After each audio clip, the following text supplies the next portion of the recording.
Good rising, everyone, and welcome back to Coffee Talk with me, Karen B. Good rising. Today is another fine Moonday. It is June 10th, 2024, and the year is half over, and we're almost at the summer solstice.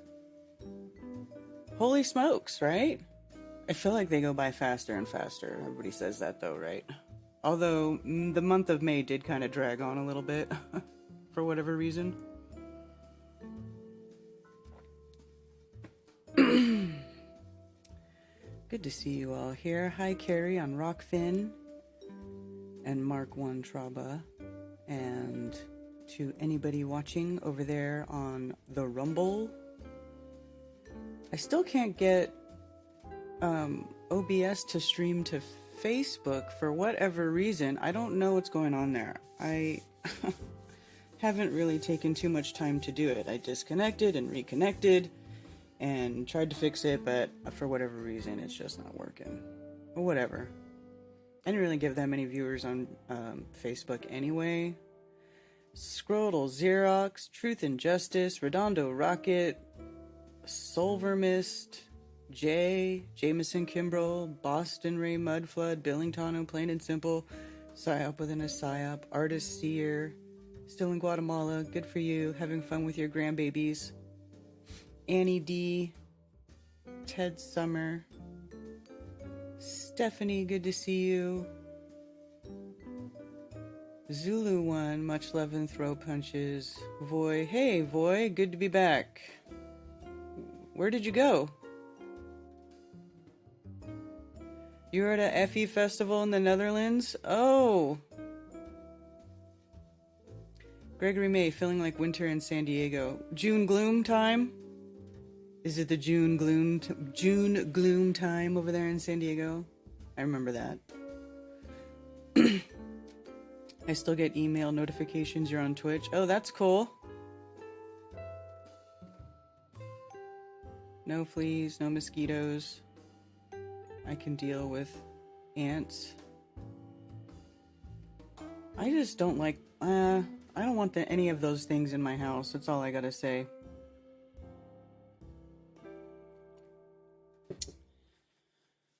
You should tell us about it, Voy. Can you, and tell us in English so I can understand you.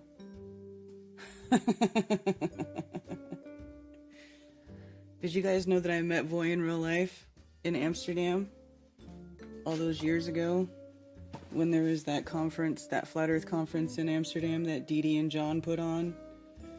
And I flew over there. I flew myself over there to go be a part of it. Hi, Richard B. Good to see you. Hey, Richard B. What is the meaning of June gloom in San Diego? Well, San Diego, for whatever reason, it's like, San Diego's like really beautiful, moderate weather, right? Like it's like average 70 degrees all the time. I didn't ever wear anything more than a hoodie when I lived there. But for whatever reason, during the month of June, there'll be this like overcast, like cloud front that will hang around over San Diego. I don't know if it's got to be just that time of year. It's like right before the solstice. There's got to be something with like the sun pattern, the sun path, or there's something about that transitional time, I guess, where it's just cloudy all the time. It's really uncharacteristic of San Diego. Like it'll be nicer in December. It's just weird. But yeah, that's what June gloom is in San Diego. Thanks for the verification, Boy. Oh, hey, Benny Boy. Yes, I am feeling better. What happened yesterday?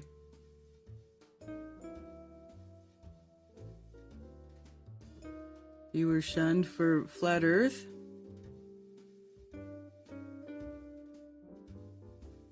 Geoengineering made every month gloomy. Is it bad there? Because honestly, when I lived in San Diego, I don't know that I was even really paying attention to the sky and whether or not there was stuff going on up over there. I just remember the weather being really, really nice.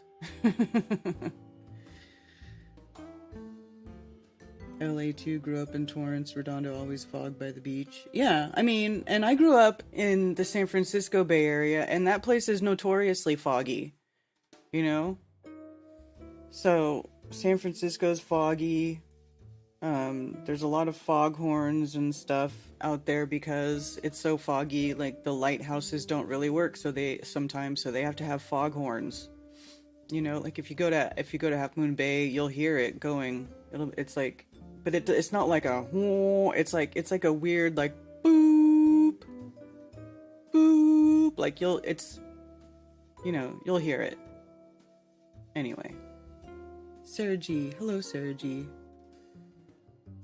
And 4 blocks inland sunny. Yeah, San Diego weather used to be nice. Really, Gregory? Obviously I haven't lived there for well over a decade, so it's been a long time.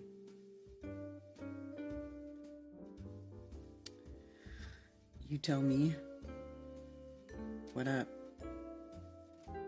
So anyway, yeah, I'm actually really liking the one reduction in stream days that I did already, and I just shout out to Mark Sargent. Nothing bad happened between me and Mark. I just want everybody to know that, because people are like, what's the beef? What's the problem? And I'm like, oh, no. There's no problem between me and Mark. Okay, Mark didn't do anything wrong. Really. Okay, it's me. It's not you, it's me. Miss the foghorn. I love that sound. Do you know the one I'm talking about in Half Moon Bay? I wonder if I could even just find it on YouTube, like a sound of it. Let's see. I'm gonna look.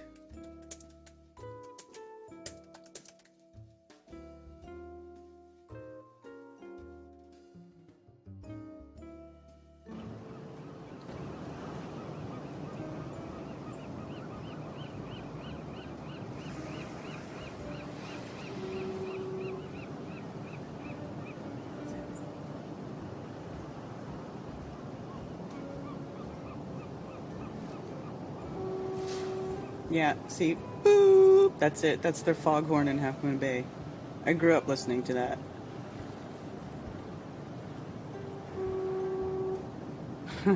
Soothing foghorn sounds at Half Moon Bay. That sound.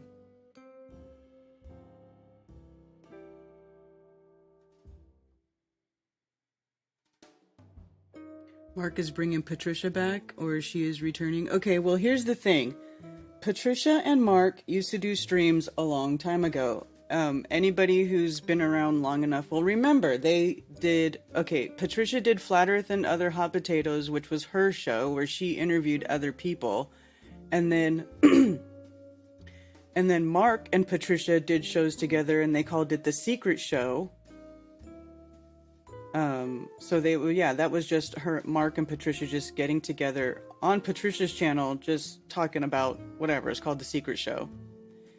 There might have been something else, but I'm not sure what.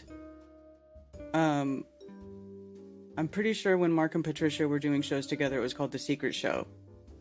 And then Mark had Strange World. Patricia was not on Strange World. Mark was doing Strange World by himself he started out with this other guy, Jonathan, who's a very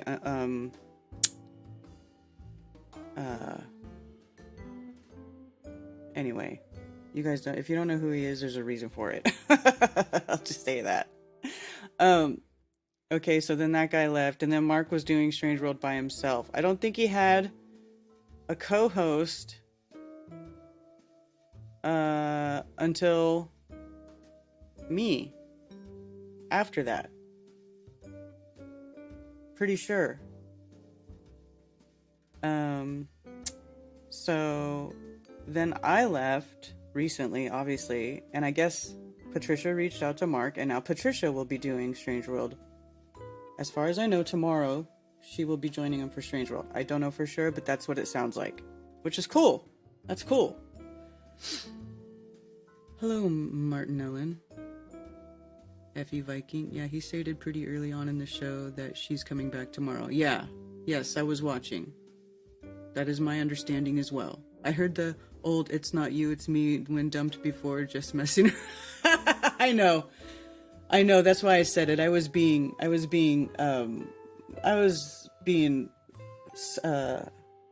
cheeky.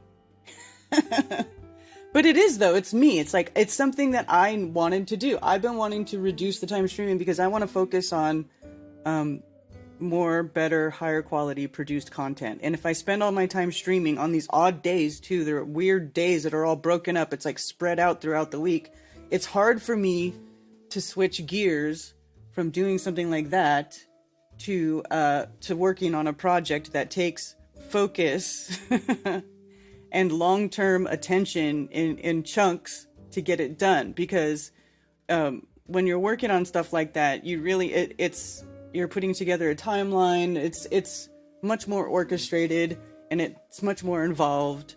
But it's good because you end up with a product that is very high quality, easily shareable, can be watched multiple times, isn't like watching a live stream, where I'm talking to random people and there's all these breaks in between because people are interrupting or bringing up different subjects. Like, I don't feel personally that live streams are very rewatchable. It's not like maybe some people like that, but beyond like watching it the first time, or maybe you catch it on replay the first time because you want to catch up, or you put it in the background or whatever. But beyond that, it's not really a format where you can go back to it and be like, I want to rewatch where, somebody talked about this, right? Unless I go back and rewatch the show and edit it and put it up. But if I don't want to do that, I'd rather make a produced video and have that up rather than chop up a kind of half-assed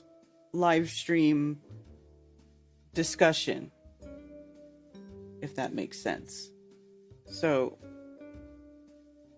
there it is. And, it's cool. And I'm also focusing on the event. As you can see, I do have a date and a location for Flattoberfest 2024, which is going to be an outdoor festival this year. I have not done an outdoor event. I have avoided outdoor events in the past for various reasons. However, Camby found this venue, and it's very close to where I live. It is in Spartanburg, so it's only a 30-minute drive from my house.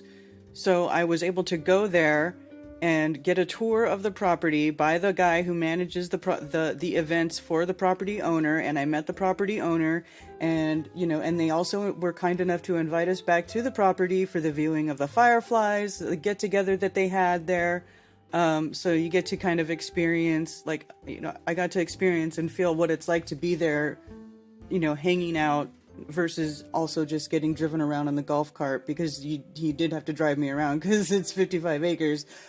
But they have a really cool setup there. It is like a hidden little gem in the country. It's got lots and lots of trees. And in these trees are these really cool little spots, like where people can camp. They're just various camping spots all over the property. There is a spot that they designate for quiet camping. So if you want to bring your family, because I'm going to be able to have children 12 and under free again, which is fantastic. So if you are bringing your family and your little ones and you want to camp, there is a place where you can camp that is designated quiet camping, where people, it's kind of away from people who want to be a little bit more loud and maybe be up all night and blah blah blah, and this place is big enough that it accommodates for that. So when I saw that and they were showing me all these areas and how it was all laid out, I was like, you know what? This would really be perfect. I've done enough of these events. I really feel like we could make an amazing, beautiful Flat Earth Festival weekend out of this venue, and it's outdoors. So, and it has lots of space. So we have a lot more options as far as setting things up for flat earth tactile learning type of things, like how the world works, right? So Zach and Cami are going to have their own area where they're going to be doing how the world works, where they're going to have all of their setup with everything that they want to bring. Plus, I have plans. I've been messaging Zach. Hey, Stephanie, thank you for joining. Plus, I have plans to procure additional things for doing outdoor tests or demonstrations, or, you know, I don't want to say experiment, because technically I don't think it will be experiments, but when you go out and you do things with your hands and you observe what happens. So, like, for instance, this is an outdoor event in the end of September. So if it's sunny, which it should be, we could possibly set up like a Fresnel lens, and we could try to scorch different materials and see what happens when you when you use the power of the sun on different materials, and see how things really work in the real world, you know, and see how that compares to your fantasy stories. You know what I'm saying? Like, I really think that there is a need for people to combine like rudimentary scientific demonstrations, exhibits, and things for people to play with and experience and see, so that, you know, you can sort of, you can have some sort of a vase filter where when you hear different people's theories or different ideas or watch different videos, you can go back on these experiences or these learning experiences and put it through that filter and be like, well, does that make sense with what we were doing, you know, on this day, or when we did this to that? Do you know what, you know, does that make sense? So that's another thing that I really feel is going to be a benefit to this, right? So it's going to be big open, because I already know that I'm going to try to go this year. I'm excited. Billingtano, yes. Why haven't you come? This place looks awesome. It is.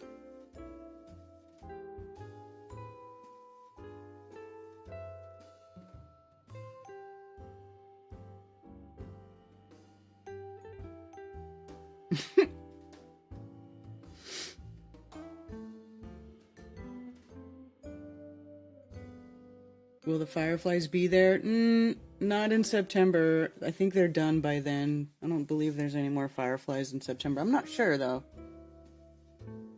I don't think they are there anymore, or around.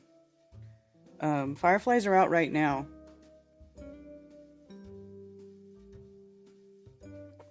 You know.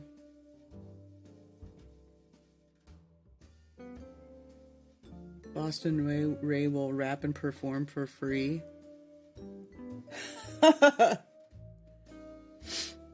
Yeah, there's going to be room for, but there is going to be room for lots of stuff. And I actually think, I was talking to Ted about this last night, that there is an area where I can do like on Saturday night after the event, we could do a little flat earth single mingle in this other covered area, in their lower covered area that's away from the main stage and the big open field. So we may do that.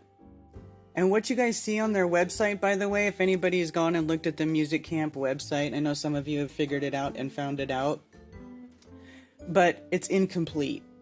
That website, their website, does not have pictures of all of the things that they have there. Even when we went there, they had stages that they had just built within the last month. There's tons of covered stage areas just kind of sprinkled throughout. Some of them have power, some of them don't, but like, it's just really cool. It's a true festival type style venue. And I know that Ben Balderson is already talking about, he wants to do a alchemy / spagyrics demonstration, so he can bring his equipment or whatever, you know, because it's not much more than like, you know, because they allow camping, right? So you can camp, you can bring your camping gear, you bring a tent, and whatever for camping, and set up your camping spot and hang out for a couple days. So what we're going to be doing is they're going to be camping Friday night and Saturday night with and then Sunday everybody's going to have to pack up and go. But you'll have time. Like, it's not like you're not going to be rushed out. They're not going to be like, get the F out at you know what I mean? Like, so like Sunday noonish or whatever, be looking to wrap it up sometime around there. So we're talking about setting up karaoke for Friday night, but the event's going to be Friday and Saturday. And then, you know, we're all going to be all set up there. So we can go a little bit late, not too late. We can start early. We're going to have 2 full days. We can have lots of outdoor separate things going on. Like I said, I really want to I really want to get a Fresnel lens, and I want to make a death ray, and I want to fry some stuff.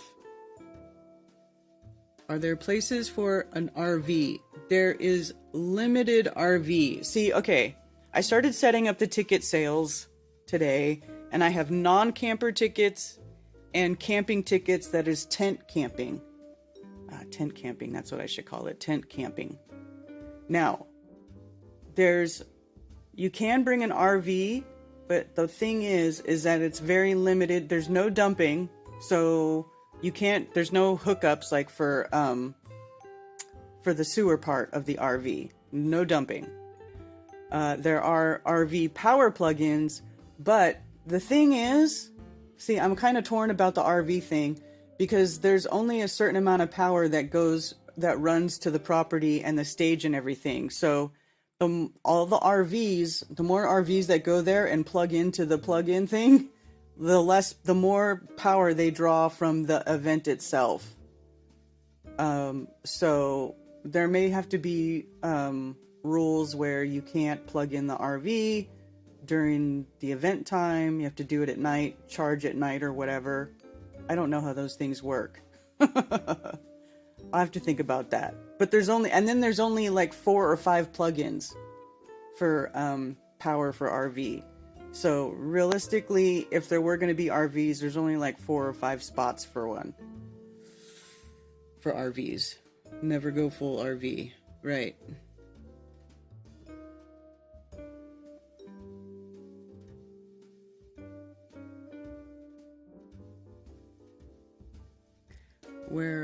Where are all the bats gone to? We used to throw sand in the air and watch the bats fly in. They thought sands were insects. Oh. You were messing with the bats? That's messed up, man.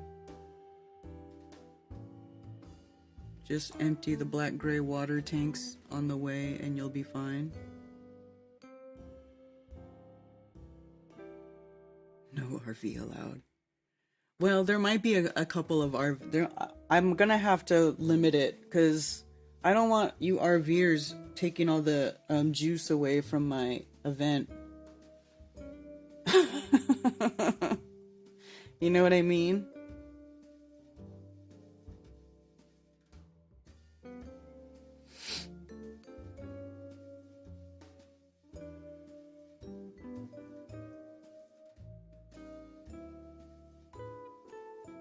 Don't you guys think it will be cool to see Patricia and Mark together, though?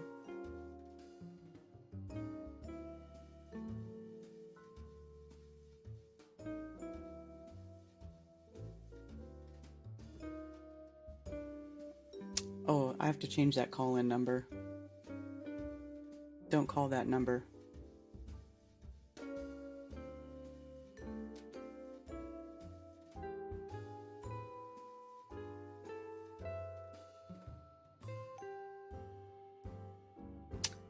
How do I change my number? What is my number?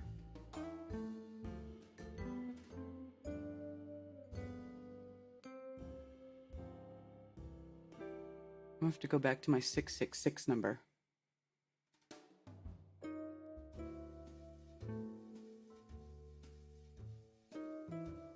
Rockfin. What the heck?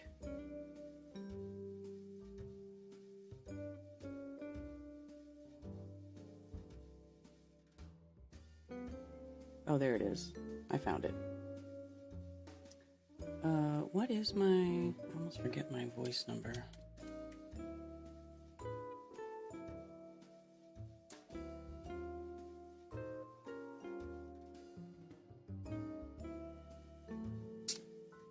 Ah, 704-666-1776.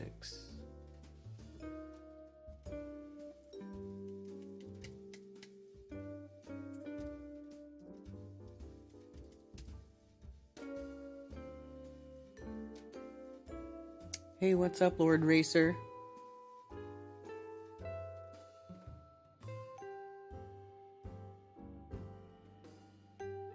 You enjoyed watching Mark have to work without a handler? Want Mark and Patricia to make new Effie baby truthers? Well, I don't think that's gonna happen, Annie D. I'm not sure Patricia wants to have babies. I'm not sure Mark wants to have babies either.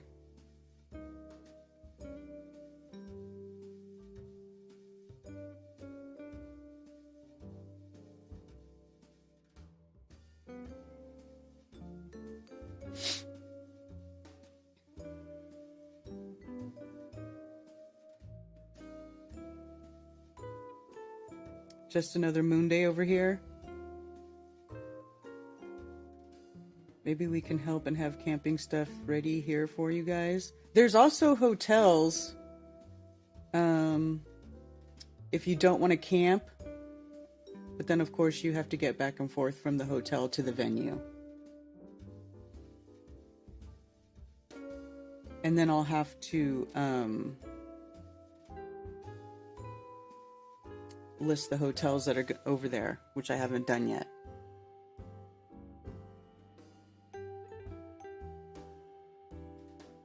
All right, so if anybody wants to call in, the number is my old number again, 704-666-1776.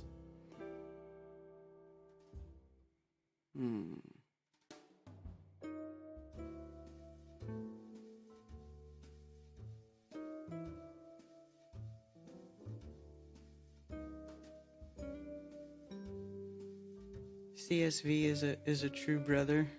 Yeah, Nathan's pretty cool.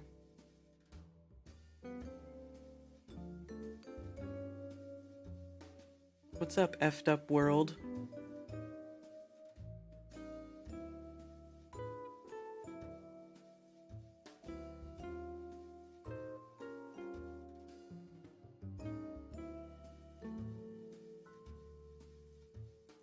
Meetup in LL on Saturday the 6th. Do I have that one? I was updating my meetup page, by the way. If you want to have your meetup listed on the Flat Earth Festival's website under Flat Earth Friendly Meetups, you can email me at flatearthfestivals@protonmail.com. FE Meetup Sunday, June 23rd. Norwood, Massachusetts, June 15th. Brian is hosting a meetup here in our area. I'll probably be there. That is Lake Norman, July 10th, 5 p.m. on Wednesday at the North Harbor Club in Davidson, North Carolina.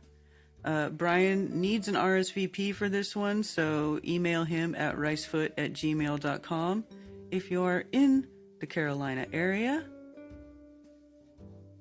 for that. Las Vegas, there's a meetup, June 23rd.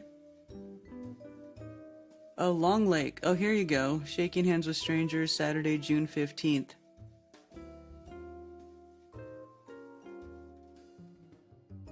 And all of their info is there. And then Flat Coast, Florida, Shelly said she was going to email me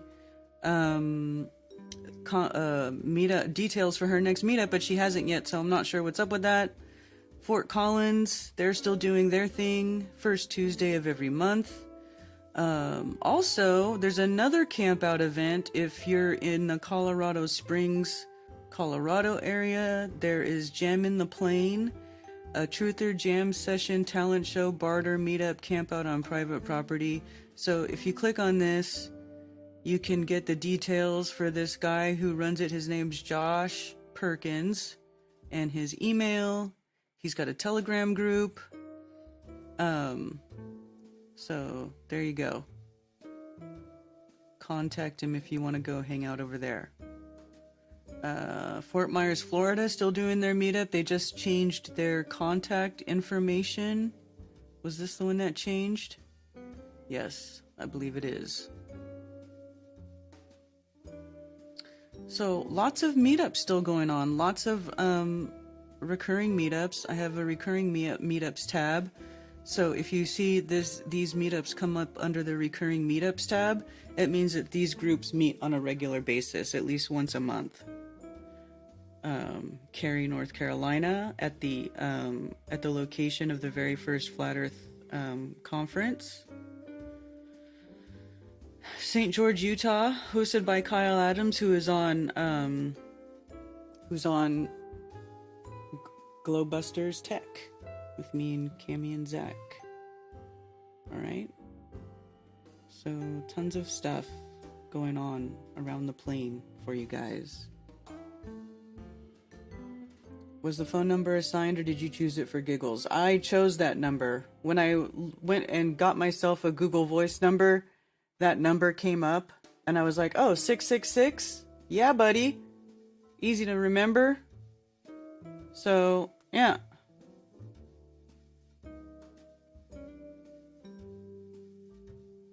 Yes, I'm talking about Flattoberfest, Liz, yes.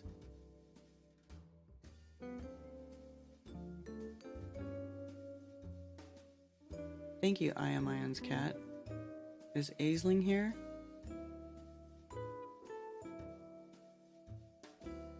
Cammie is actually in Colorado right now, helping to take care of her mother. Because I guess she hurt herself, so... all the siblings are taking turns taking care of the mum, which is very awesome. So Cammie's actually in Colorado right now, caring for...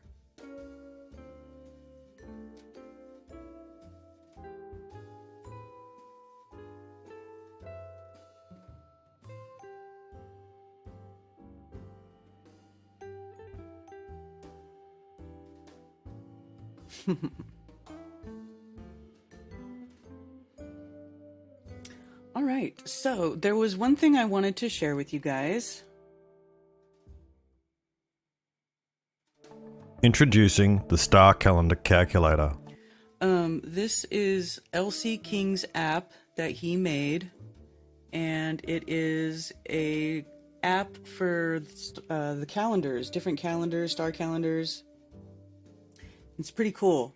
So, I thought that I would let you guys know about this, and I'm going to play his video so you guys can see what he did. Excuse me. Oops, wrong one. There we go.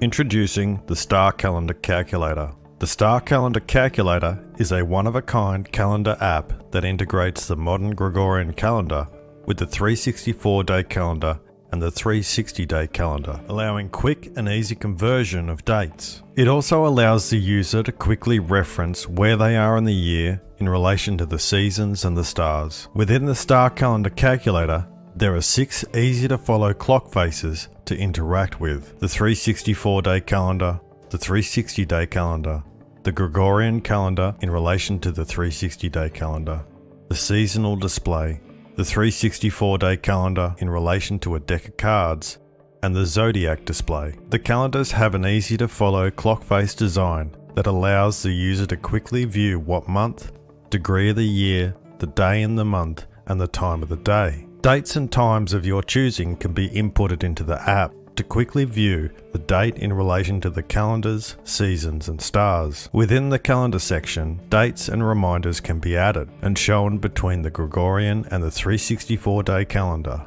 The Star Calendar Calculator is now available to be purchased in both the Google Play Store and the Apple App Store. With the Star Calendar Calculator, time is in your hands. So there you go. I think that's pretty cool.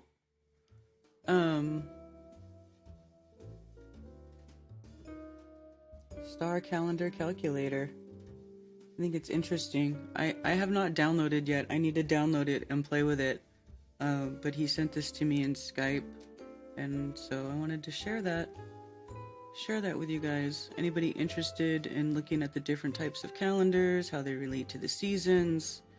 I think it's really interesting. Really interesting.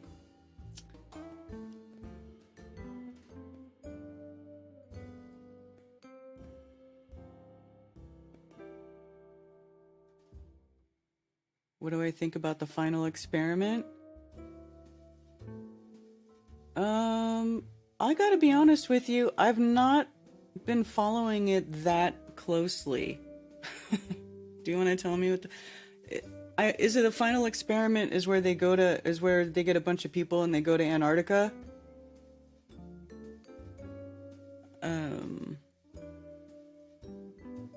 Does he have a link?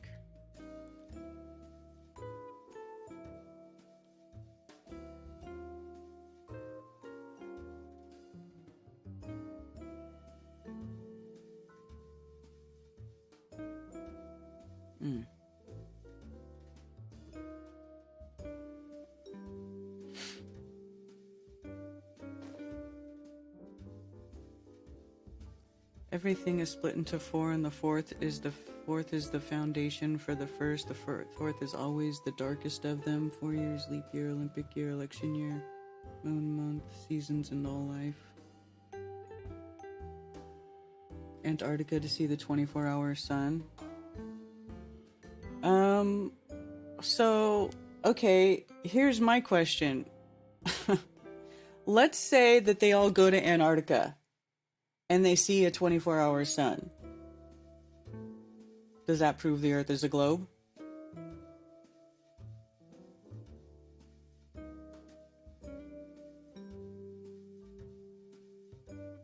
Because why would you call it the final experiment? It's not the final experiment. There are multiple things that must be fulfilled for the Earth to be what they say it is. And the 24 sun is actually the least consequential of them all. But what do I know? I'm just a dumb flat earther.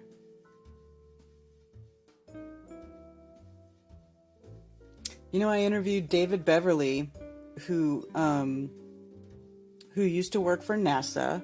He's been to both poles. He's been to the Arctic and the Antarctic. He spent a couple of weeks in Antarctica. And he told Brian and I, when we talked to him, that they had daylight, but he never saw the disk of the sun. So I thought that was interesting. But you know, I've never been there, so I don't know if it is possible or not to actually see the disk of the sun there. But my question is, if they do go there and they see the disk of the sun for 24 hours, does that make Earth a globe?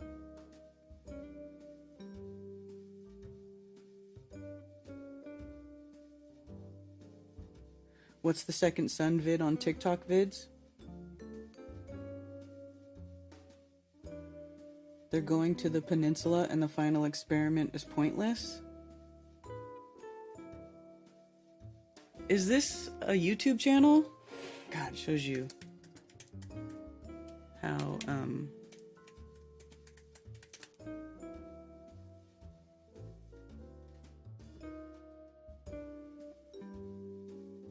oh, they have a web page. Let's check out the web page. The final experiment. How come there's only one flat Earth participant? Are they gonna kill him when they get there?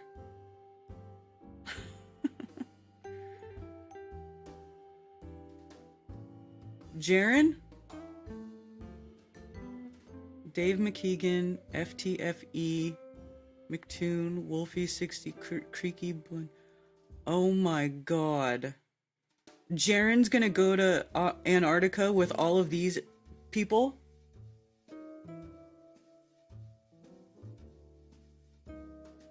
Like, legitimately, he's gonna have to travel all that way and go be in that inhospitable, treacherous, faraway, crappy climate, Antarctica, with these people? Hell no. I couldn't think of a more horrible, like, most awful way to spend even like 1 second of time. I could not imagine. Like,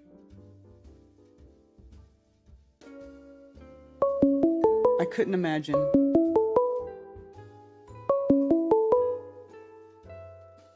Thanks for calling Coffee Talk. You're on with Karen B. Hey, Karen B, Tony Coriolis. Hey, what's up, Tony? How are you doing? Hey, doing good. Just wanted to chime in on that stupid final experiment thing. Okay. Jared, I mean, if I had to bet, I bet he's not going to go, but he's at least entertaining them as of now. And the guy's saying that he's going to pay Jaren's way and pay for every dollar, and it's like, it's going to be like $100,000 the guy's going to be spending for like Jaren and another person to go, and it's just kind of bullshit. And if you're watching all their stuff, they've kind of just been like lying about it, and it's just a weird tactic of theirs. That's all it is. Just a globe troll thing, the new thing that they're doing. I think it's kind of stupid. Okay. Yeah. So that's just long story short. And then aside from that, I wanted to mention something. There's that one guy, Vika Drosiv. Yeah. Yeah. So he had that Mechanical Realm documentary. Mm-hmm. And like he does a Sunday show. So 2 Sundays ago, someone called in and just talked about making like a model using the Antikythera stuff within it, and it kind of got fired up. So now he's kind of going to try to really just make a group, and everyone's about it, and we're really trying to get this thing done. And it really only costs like a couple $1,000s, but he really wants to make a full working model that we could travel around with, and it could just be used as like an example for others. And once we make one, we could simplify it, and that's just his goal. And I just wanted to shout it out there. Okay. That's cool. Yeah, and I think it really serves like a purpose for someone with a purpose in the community. So I'm behind it totally. Tony Coriolis, I'm on board with Vika.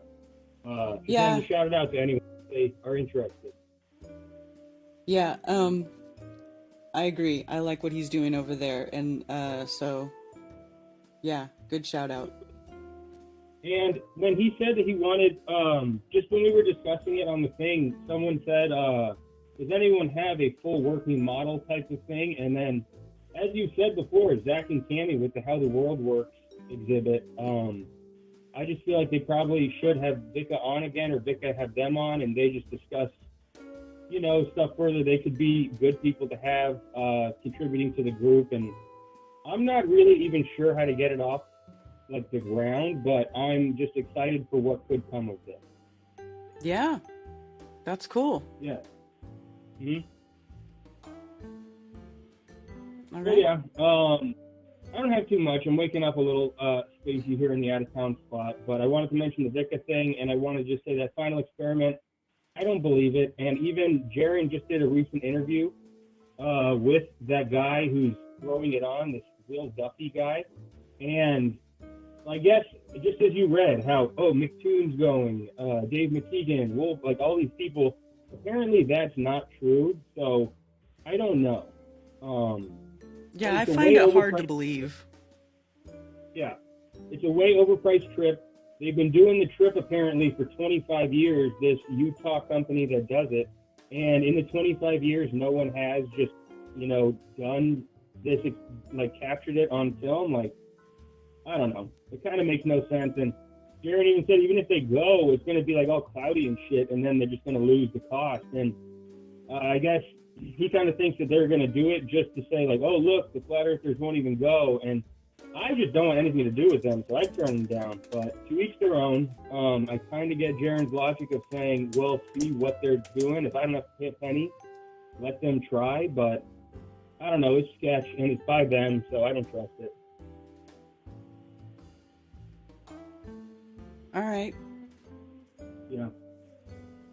Well, hey, glad to see you back in Coffee Talk. I'm gonna hop off. Thank you. All right. Thanks, Tony. All right. Peace out. Peace. Yeah, I'm gonna address you one last time, Rasta Bear, because you're starting to distract me while I'm trying to talk to a caller. Here's the thing. I blocked you on Facebook because how many times can I have the same stupid ass argument with the same dumbass shit being said? Don't you know there's so much fuel? It's too much fuel that can fit in the airplane. Da, da. I don't know what airplane it is, but they don't use that much. Oh, maybe we make it go with our imagination, man. Yeah, it's like all etheric energy. I can't deal with that shit. That is not a truther, okay? If that's being a truther, I'm not a truther, because if that's what a truther is, that's dumb as fuck. Straight up. It's dumb as fuck. You never want to discuss specific aircraft or specific engines or specific amounts. Have you ever even learned to use a volume calculator? Have you gone and looked up the size and dimensions of these tanks? Have you looked at and read all of the comments that are on my Facebook threads by people who actually work in the airline industry and actually touch and work on the jet engines that you claim run off your fucking imagination?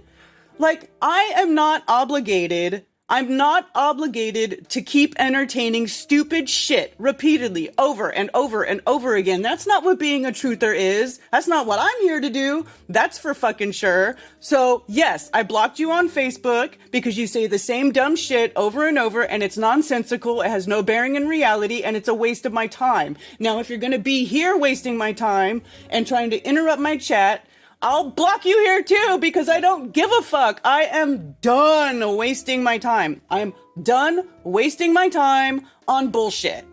On bullshit. Straight up. Done. Zero bullshit. Zero tolerance to bullshit. Okay? Oh, your number went from to 666. You know why my number is 666? That's the same number I had when I very first started Coffee Talk. Go back to episode 1 and fucking look. I always had the 704-666-1776 number. I only started using the 848 number because I was doing Strange World with Mark Sargent, okay? And it was just easy to leave it all on there. But I'm not doing Strange World anymore. I'm not using the call board anymore. I'm going back to the first number that I was using before, okay? Which is my number, which is 704-666, okay? 1776. So stop being a retard.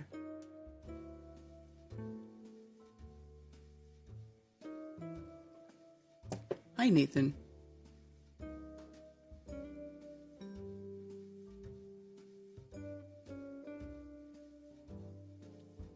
Ted's dad is an airplane pilot? No, he's not. But his dad did work at the airlines. Or did work in Boeing, I think it was. Is it Boeing? 666 is the number of man. It says so in scripture.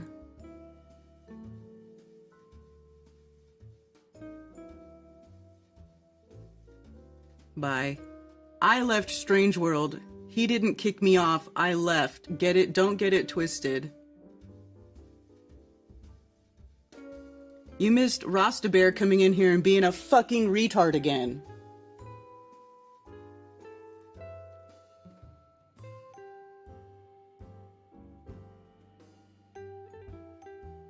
Well, seriously, like, did you guys listen to the last phone call? I could go back on my stream from a couple of weeks ago where he called in about the jet fuel hoax bullshit again.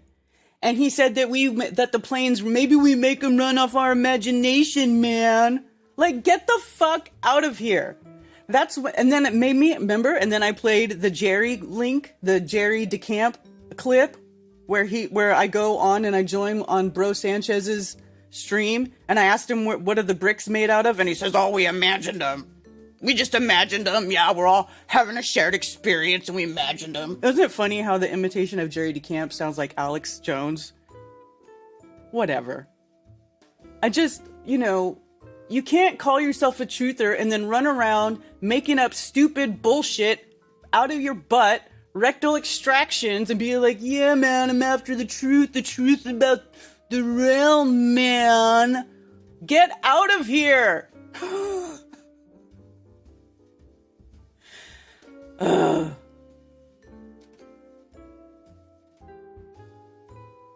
He's gone. I banned him. I'm done.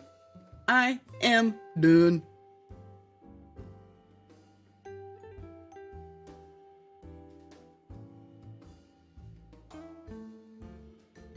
Cheers, Danny Smith, thank you. But nobody cares. Nobody cares what I say. Nobody gives a shit. You know, and that's fine.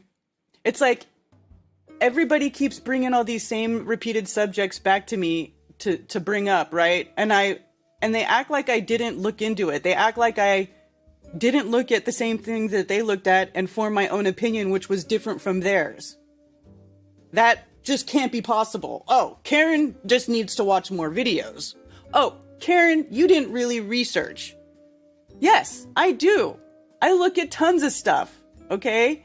Every time somebody comes up with something crazy, especially people like when this was all happening or first came about in the last few years ago, and it was supposedly people that were like supposed to be, that I considered friends, I was like, well, why do they think this? So then I looked into it and I was like, I have no idea why they think this. This is insanity. They're just making stuff up. How did they brainwash themselves to think that this stuff is actually something that could happen in reality? Well, I don't know. But it didn't happen to me, so now I must be causing division. I don't do my research. I'm, whatever. I'm a gatekeeper. You know, I gotta say all that shit.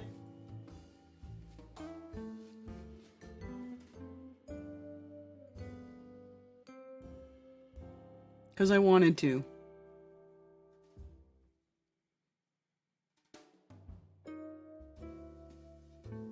Hey, what's up, Ramon?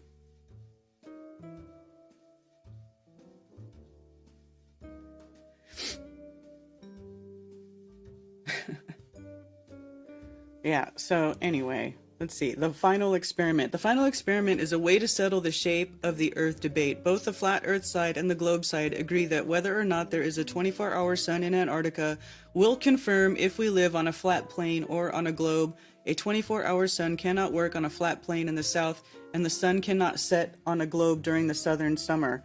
I don't agree with this. I'm a flat earther, and I do not agree to these terms. See, as I said, I already know nobody gives a shit. Nobody gives a fuck what Karen says, and that's fine. It's fine. But I'm just saying I don't agree to these terms. If you see a 24-hour sun in Antarctica, it does not make the Earth a globe. Because you don't know what the sun is. You don't know how the sun even is powered. You don't know how the sun works. You just don't know. You don't know. You don't know that there's only even one sun. We're all just coming to terms with the fact that there could be two suns. And in fact, in my opinion, and I've had this opinion for years now, everybody has their own sun. So there's infinite numbers of suns.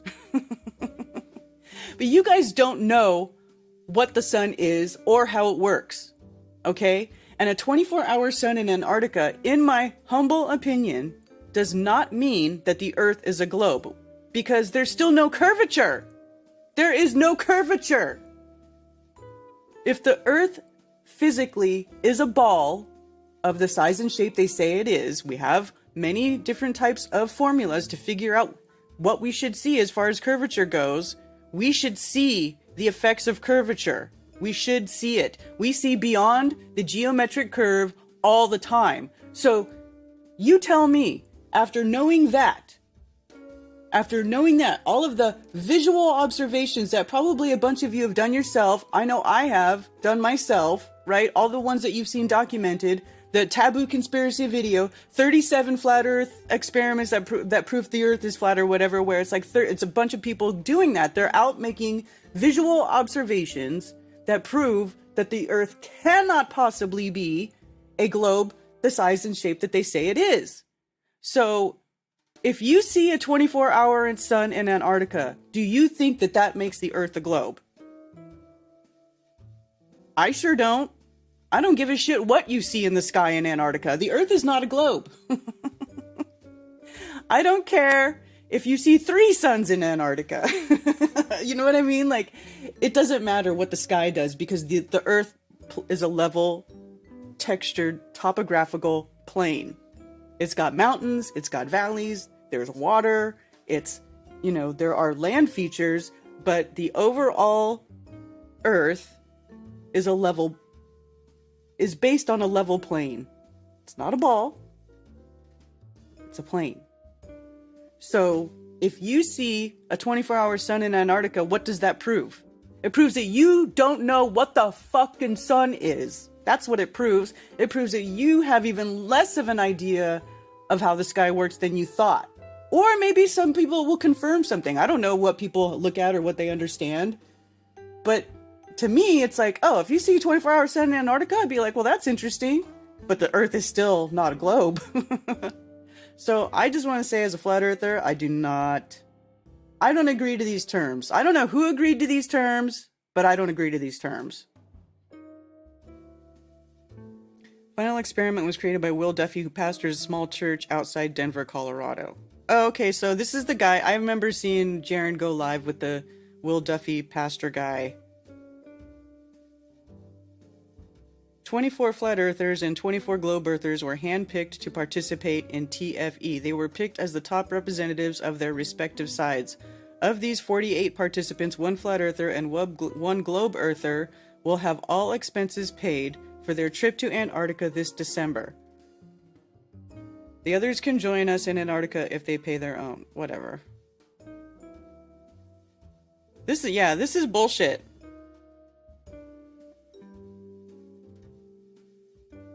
Which flat earthers were invited?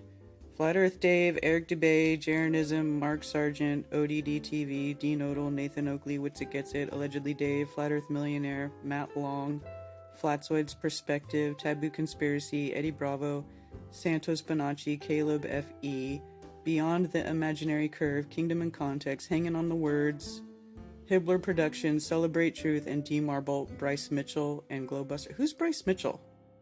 Oh, he's the MMA guy. And Globebusters? Well, Globebusters is a group of people, and some of them are listed on here, like Witsit, Jaron. So this is vague.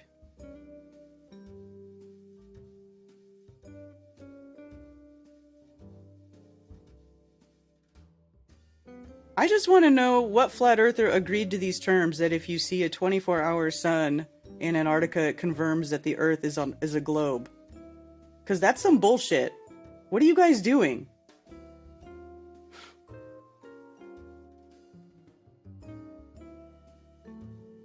Seriously.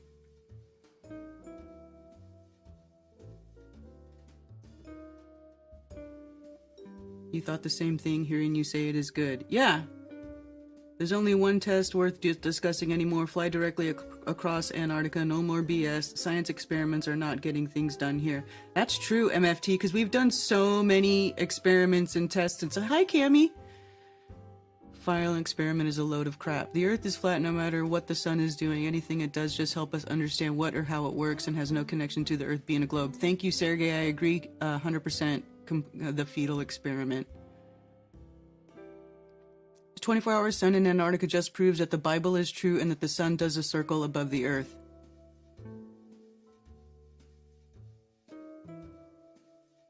The lights in the sky don't determine the shape of the floor. Exactly, Kyle.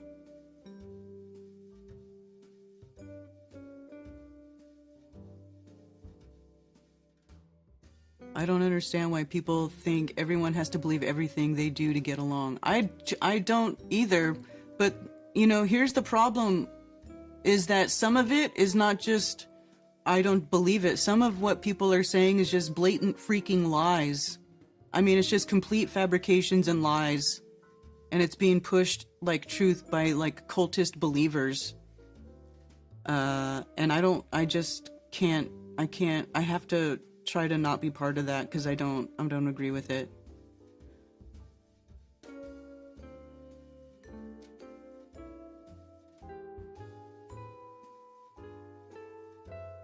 It's just a poke at Nathan Oakley, calling it an experiment. The Awake Souls claims they show the sun's track. Awake Souls are a bunch of a-holes, as far as I remember. 24-hour Antarctic sun might just mean they put a new sun simulator up there.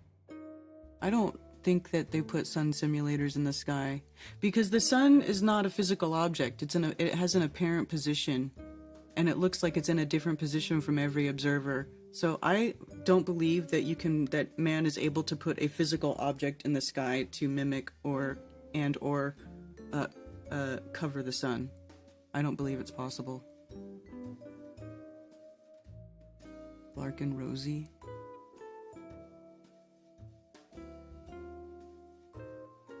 But the beach is visible, right, Dr. Sai? Dell won't go, it's way too cold. Hilarious. I don't want to go. I'll tell you that right now. I'm glad I'm not on that list because I don't want to go. There ain't gonna be no footage of 24-hour sun in Antarctica, just like no moon landing Mars, blah, blah, blah, blah, blah. Well, maybe. That guy said at the beginning that he will pay everything, but now he doesn't know where the money is coming from or where they are going. That's weird. Just to fish? I've modeled setups that you would or would not see 24-hour sun in Antarctica. The boundary would determine. Right? But it doesn't make the Earth a globe if you see it. I don't care what anybody says. I don't agree to these terms.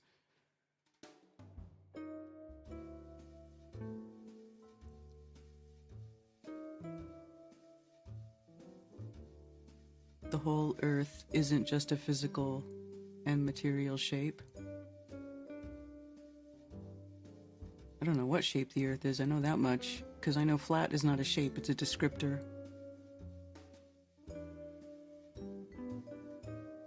Nothing can simulate the sun, I agree. They do make artificial suns, but it's not something where it could actually mimic the actual sun, because I just don't think so.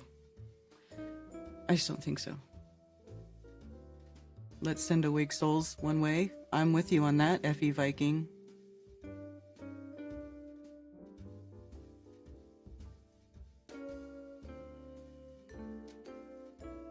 Funny how Duffy and Toon won't be going.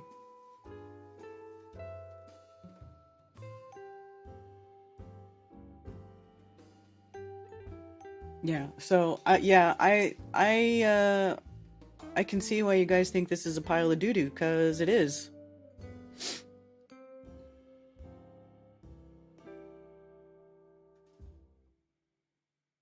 Yeah, whatever.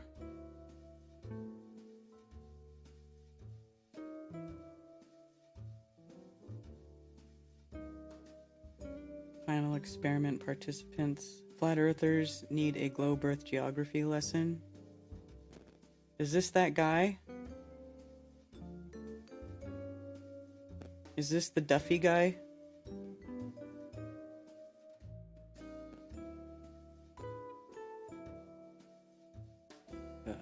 Whatever. That's a bunch of hooey, man. It's a bunch of hooey. I don't care what the sun does. The Earth is not a ball. You guys, people need to learn that the Earth is the Earth and the sky is the sky. And while they are connected, one does not determine the other. What the other is, as far as people's fantasy stories.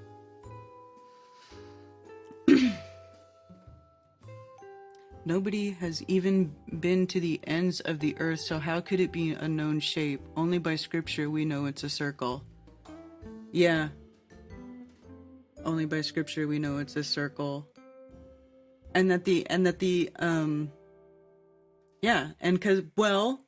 because we can see the stars, right? We see the pole star in the center and it circles, and the sun and the moon circle over the earth. So everything revolves around the center, so that makes it look circular, but I don't even think it's circular. I think it's elliptical. I think it's more like egg shape.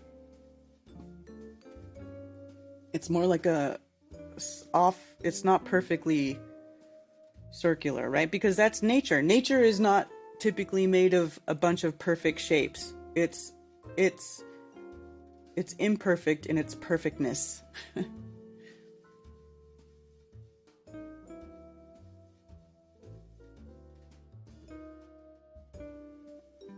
There are some basic proofs. We don't need all the extra crap.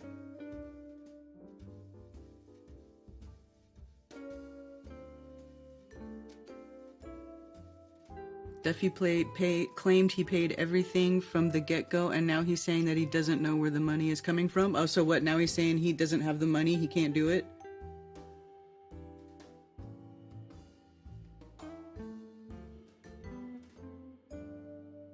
Pastor McDoofus was smiling with duper's delight during Jaren's live stream. I didn't watch it.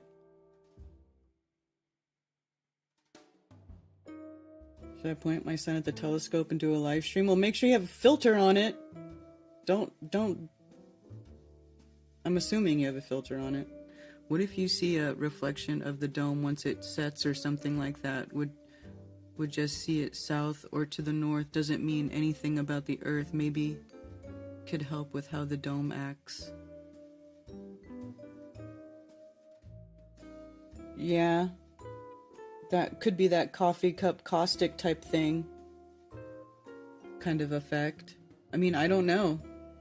It would be interesting. Like, it would be interesting to see. Although I know that David Beverly, who incidentally agreed to be one of the presenters at Flattoberfest 2024, who worked for NASA,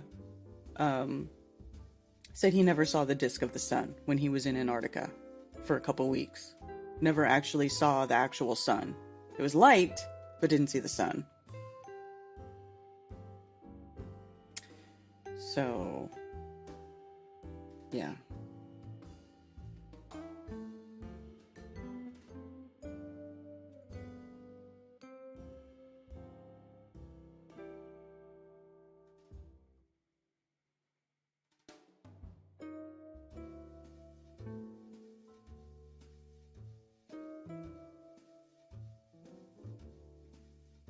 Shout out to Conspiracy Music Guru. The other day he said he got his money from stock investments. Of course he doesn't have the money, the permit, or just a single person is super expensive. Yeah. So fucking boring, man. I'm sure you know. Oh my gosh, CMG, you don't even know. Ted's been going nuts. And then at first I was yelling at him to stop doing stuff because he kept trying to do stuff. He's still doing stuff, but not anything heavy duty. According to Genesis, the sun is physical. What makes you say that? Let's look at it.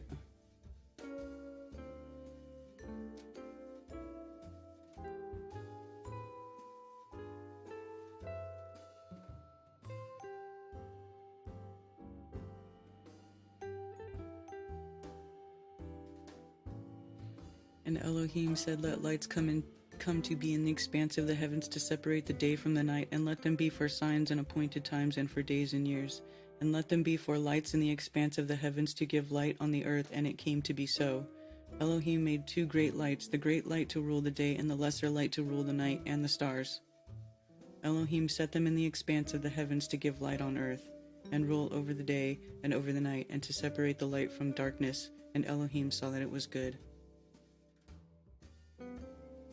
I mean, it just says they're lights. I mean, it's got to have some sort of physical source, right? Like I said, I don't know what the sun is, but it does have, but anywhere and if you get into like looking at sun angles and stuff, which is where I spent most of my time when I first got into flat earth, it was all about looking at the sky and measuring the sun and blah, blah, blah, blah, blah, blah, blah. And I wanted to find something wrong with what they were predicting, you know, something in the sky, but nothing. Everything is always where they say it is. It always goes in the same, you know, same path. It's always on point. It is never wrong.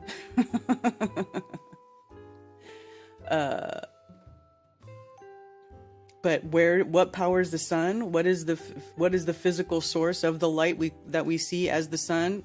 Don't know, man. It's got to be something with that second sun that Crow keeps seeing. He tweeted on the 6th that he located the second sun again. He said, I have located the second sun on this day, June 6th, blah, blah, blah. So, he got another Second Son video, so maybe he'll be releasing that soon. It'll be interesting to see. But yeah.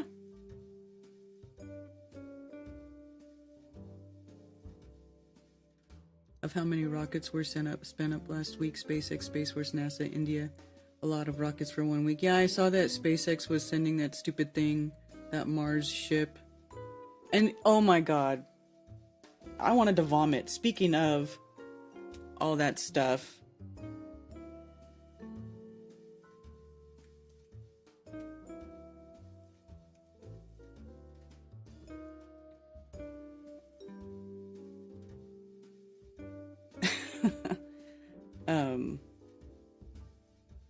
There was a cheesy ass tweet by SpaceX or Tesla or something where somebody said this is hope for humanity. Like saying that this is in such dark times, watching the spaceship go up into the sky gives hope for humanity. I was like, oh, give me a break. I'm gonna vomit. I'm gonna vomit SpaceX pride. There you go. Space is fake and gay. Look at how ridiculous this is. With their space penis. Oy vey.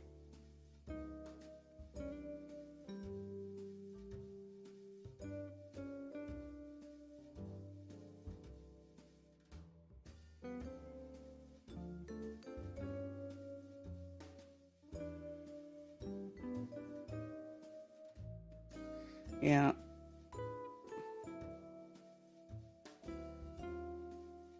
He was tweeting about it.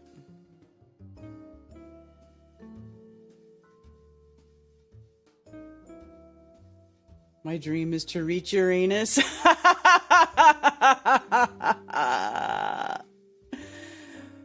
Oh, now he wants to go to Uranus, you guys. You can't, oh my god, you can't make this stuff up. Oh, it's too funny. Elon Musk wants to reach Uranus, you guys. He proclaims it. He proclaims during Pride Month. Oh, that's too funny. That's funny.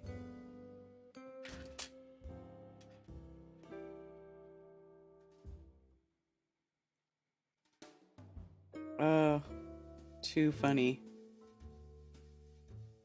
I can't find that other tweet. But yeah, of course, all that BS was going on. There was a lot of rocket launches this week.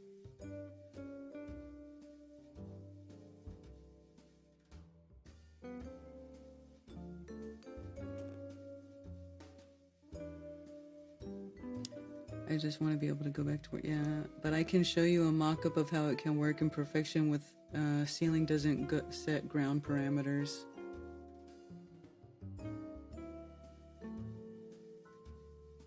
Robert Short also lived there and did not remember seeing 24-hour sun. Is Robert Short the name of that guy who worked in Antarctica long time ago, and then he's not around anymore? I can't remember. I remember there being an Antarctica guy around very early on who was a flat earther.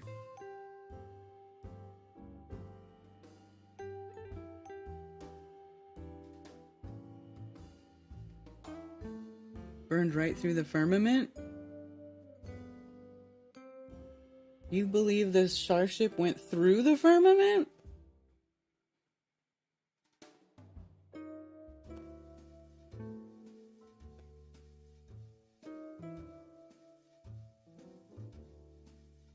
Space pride. They're trying to glory hole us effect. They're trolling. They are always trolling us. It's like flat earthers saying we're trying to nuke the dome when most flat earthers know there's no nukes, and the rockets they sent up exploded at predetermined altitudes, not max height. Yeah.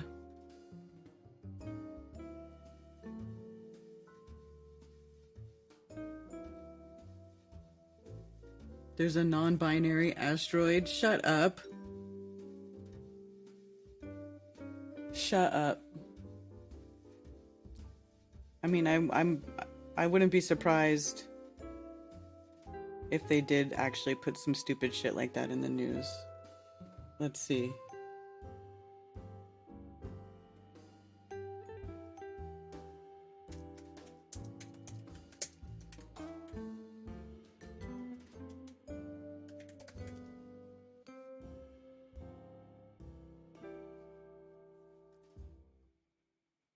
Oh, but there's binary asteroids.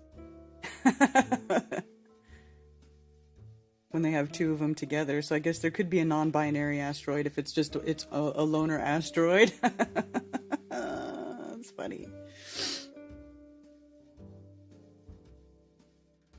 Nathan posted the interview yesterday with the Antarctica guy, and Antonio was there too. Oh, that must be old. Yep, okay.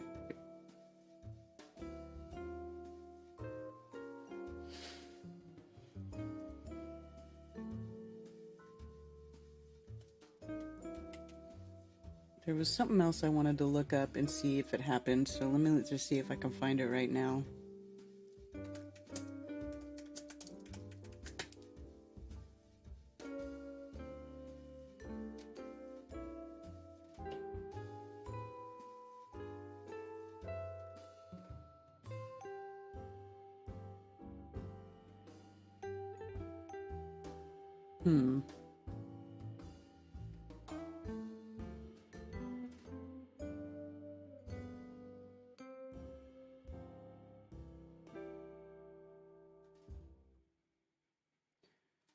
Did you guys hear that allegedly the UAE or Saudi Arabia or whatever is not going to be selling the dollar or the oil in the US dollar anymore?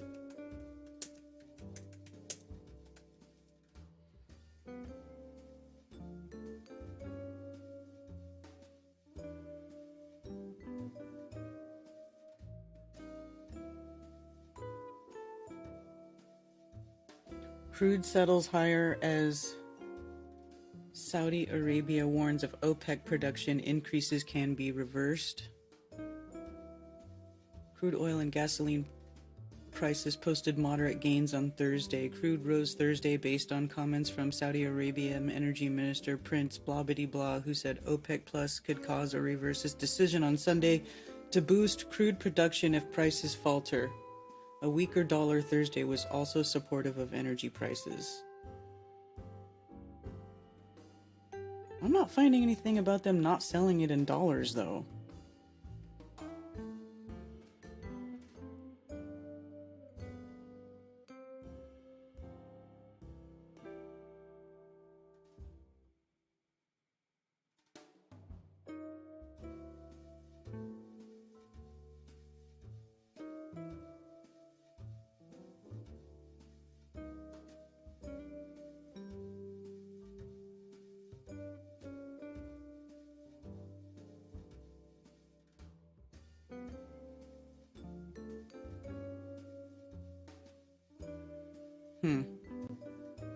Maybe that's Big Nothing Burger. Never mind. Yeah, the BRICS nations.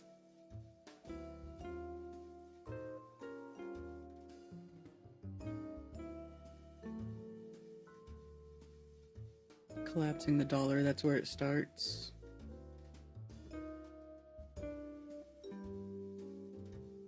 Stop calling in Tony Coriolis. John, I'm just gonna say, I like Tony Coriolis, and Tony's welcome to call my show at any time, sir. Tony is welcome to call at any time.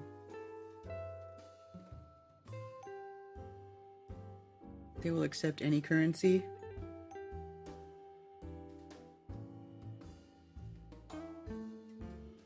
My theory is that nukes are just energy bursts, and like the neon sign, we energizing areas at different altitudes to see what color of flashes determine the gas layer at that altitude.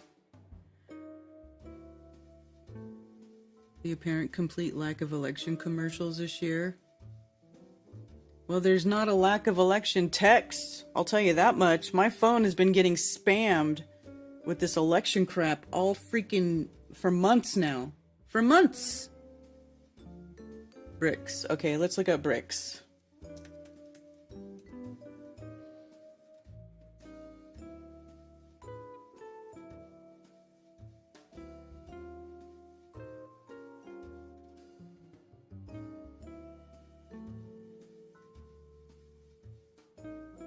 Putin confirms BRICS independent payment system in the pipeline. Russian President Vladimir Putin has confirmed that BRICS is developing its own independent payment system.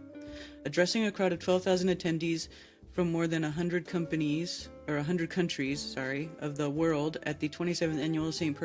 Petersburg International Economic Forum, Putin said such a transaction system would be unmoved by political pressure, abuse, and external sanctions. The news came on the back of the president's announcement that Russia has overtaken Japan to become the fourth largest economy in the world. He noted Russia's economy has benefited from changes in the sectoral structure driven by an active supply-side economic policy implemented over the past year, and that Russia is increasingly meeting its domestic needs for products from its manufacturing, agriculture, and service industries. Putin cited the agro-industrial complex, highlighting the expansions of Russia's meat industry as an illustrative example. Said the capacity of industry also doubled in 15 years. But this doesn't. Is this talking about as far as like oil too, or they're just their own payment system for everything? This is Russia.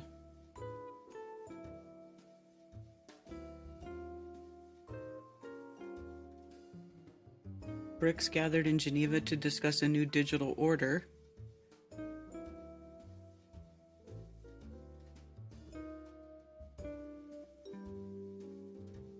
The UN Trade and Development webinar on competition law and policy approaches towards digital platforms and ecosystems in cooperation with the BRICS Competition Law and Policy Center.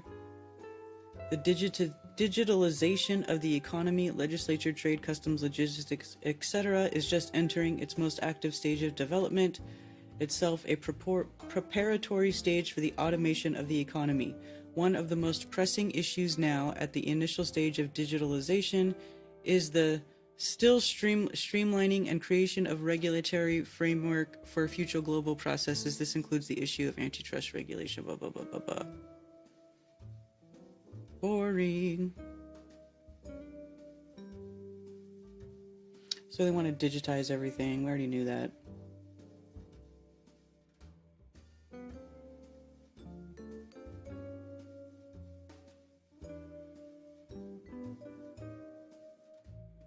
Saudi foreign minister arrives in Russia to participate in BRICS meeting.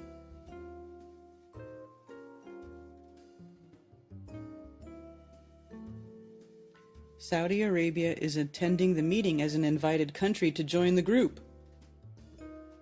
During the meeting, the foreign minister will discuss with BRICS the BRICS countries' issues and priorities of mutual interest, international developments, and global challenges. He will also hold a number of bilateral meetings on the sidelines of the conference.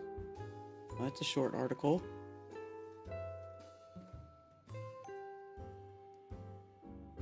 Very short.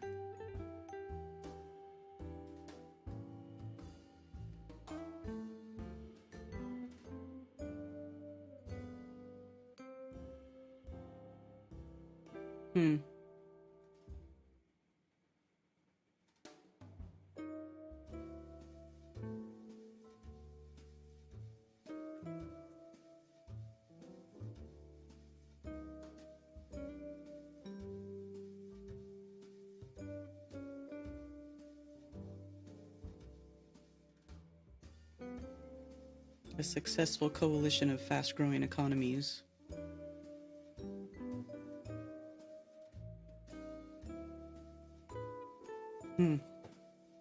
Yeah, I kind of saw the writing on the wall a while ago that it looked like they were definitely, like, America, the West is being kind of dismantled as the leading world power, and it's going to be shifted over towards the East, like Russia, BRICS, Russia, China. I really feel like the world influencers or the world powers that should not be are kind of shifting the power from the West to the East. And this is more like ways to keep people divided, right? Ultimately, it's like division on a global. I mean, it is global because these are globalists who are doing it, right? They're globalists. And why are they able to get away with this shit? Because a bunch of people believe that they live on a globe and that the globalists control the globe. There is no globe.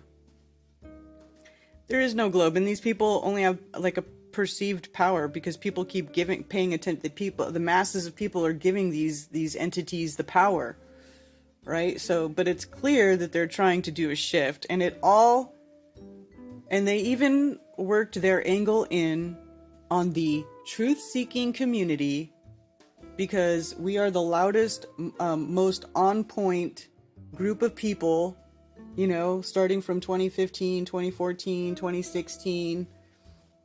Flat earthers have been on point, right? We were right about Pizzagate, right? Right after Flat Earth broke, Pizzagate. Now people know that that's true, that all that horrible things that these people are doing is true. We were shouting that stuff from the rooftops, right? When all that stuff went down, we were like, look what's going on. You know, we were talking about all this stuff. Well, they didn't like that. So this, you know, whatever it is, this level got infiltrated by the No Forest on Flat Earth video, which was a Russian video. And also so I was reminded recently that the same person who put out that No Forest on Flat Earth video, which is unnamed, like basically an anonymous group or whatever, did that, right? And they also did a Tartarian video, and they started all that nonsense too. And now everybody's going around calling everything Tartarian, or saying everything, you know, and making up this whole thing, and basically volunteering to completely eradicate any semblance or any trace of what's left of Western culture, Western achievements, and give all the credit to the race of giants, the historic race of giants from the Far East, who ruled the world and had access to unlimited free energy power. Oh my God. Sounds so ridiculous whenever I try to like explain what. It's so dumb.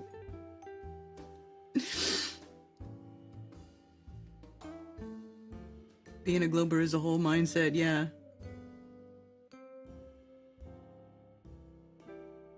India may be booted out for buying Russian oil and selling it at a massive profit.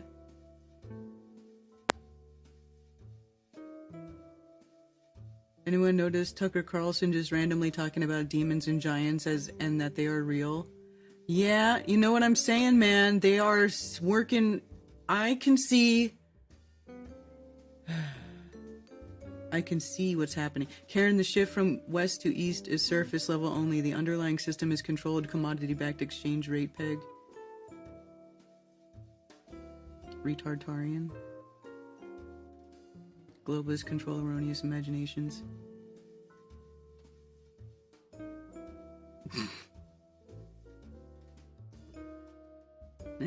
Well, what do you know? Raised by gypsies. Hey, good to see you on Rockfin. Rectal extractions. It would be a good torture treatment. Hi, Scott Hunter. If it wasn't 24 hours down there, then they could say, oh, well, the wobble isn't as we thought it was, or something stupid like that. 24-hour light might be no sunball in the sky.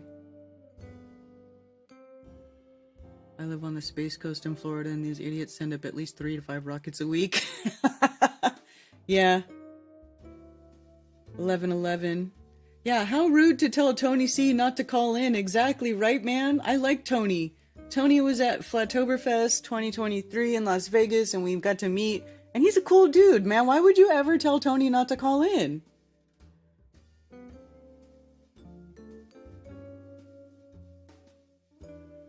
Tucker said the government is in league with demons from hell.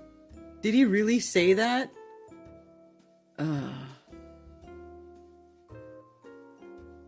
Good rising, Trevor. Did he really say that?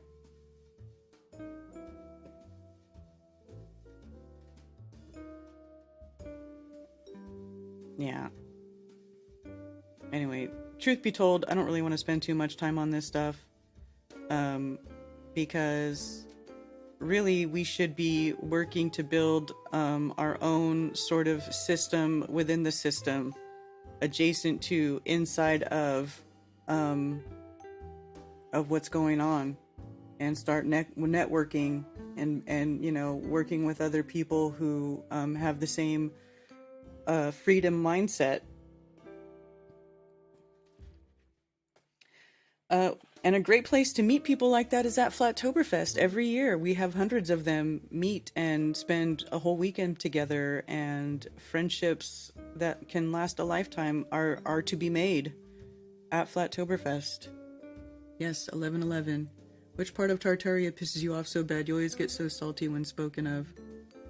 Because, well, first of all, I don't agree with calling everything Tartarian. Because Tartaria was a place. It was a place between Russia and China, and there's all kinds of stuff to be found about Tartaria that are completely contradictory to what people like to call Tartaria, with the grand buildings, and they call all of the old structures Tartarian, although now I guess they're starting to get away from saying Tartaria and they're starting to use Old World, because it's so easy to show that calling everything Tartarian is incorrect. It's incorrect. You know, there's different types of architecture that have gone on throughout the ages. They have different styles. They learned over the years. Like, if you really look into it, it's not what they're saying it is. You know, and I'm not against, obviously, why I would never say don't look into this stuff, but people aren't looking at objective information. They're looking at suggestive videos made by people who are pushing a certain sort of theory or idea that is, it's like 2/3 of it is fantasy.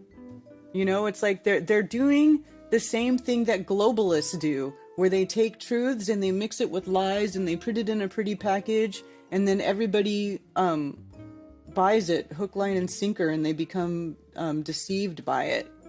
You know, like, and it's so contradictory, because even in that Old World Order movie, like, okay, so they sit there and they talk about how there was like a worldwide grid system, okay? So, well, why? But then they also say that they took energy from the ether, like free energy. So is there a grid, or is it etheric energy? So there's one contradiction right there, you know. And then also at the end, when they talk about, when that woman starts talking about how the buildings or the mountains are actually, what we think of as mountains are actually buildings that were melted. Then, right after that, it clips to a picture where it's making a suggestion where it's like a petrified giant, right? So it's like, well, is it a building or is it a petrified Titan-sized giant person? And there's a lot of embellishments too in the film that were actually not factually accurate at all. Like, anybody who wanted to go look into it would see almost immediately that they were not being... They were taking extreme liberties with the information being presented in that movie, okay?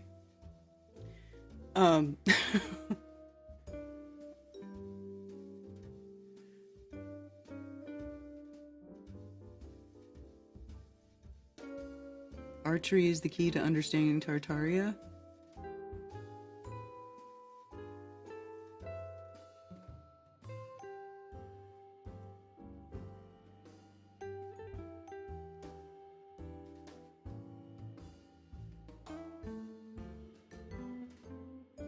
Ether, but it's not a grid. The ether is the background medium that is everywhere. The ether is, it's not a grid though.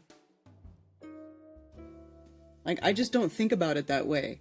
A grid sounds like a physical, like a, you know, like wires and stuff. And the other thing too is, like, they just make up this DEW weapon that allegedly existed however long ago, and came down and zapped the grid system and turned buildings into mountains. That is so fantastical and and just so far separated from reality to me that it's like, Well, who had the do? Who made the do? Where did it come from? Was it on an airship? Like, what are you guys doing? There's way more questions than answers. And a lot of it doesn't even make sense. And here's the thing, like, the whole airship thing. I've looked a lot into airships, okay?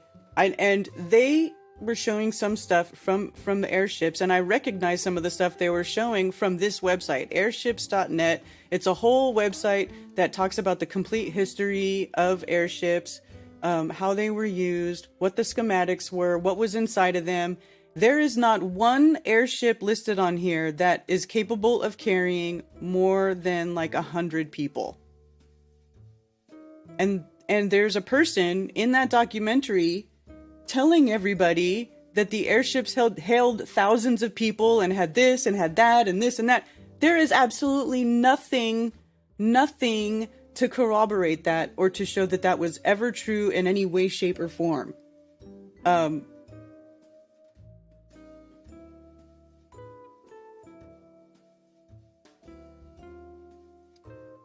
So you can go to this website. It's airships.net.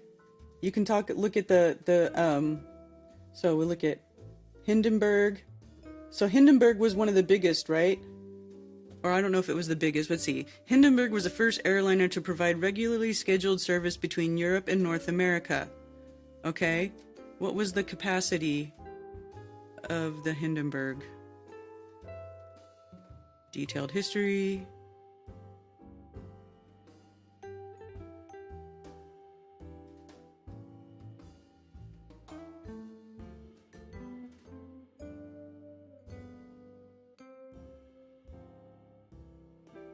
So here, you can see the cabins. They're small, right? There's not a lot of room on these ships.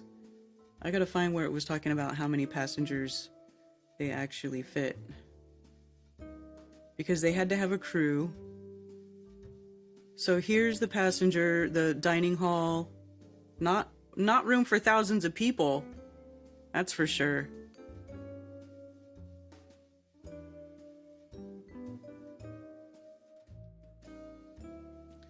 Hindenburg was built with 25 double-berthed cabins at the center of A deck, accommodating 50 passengers. 50! After the airship's inaugural 1936 season, 9 more cabins were added to B deck, accommodating an additional 20 passengers. So that's 70 passengers. Not thousands. There's no airship that could carry thousands of people. It just didn't happen. Let's see, here's Graf Zeppelin. Let's see if we can find the capacity of Graf Zeppelin. So here, this one maybe is a little bit bigger, but let's see.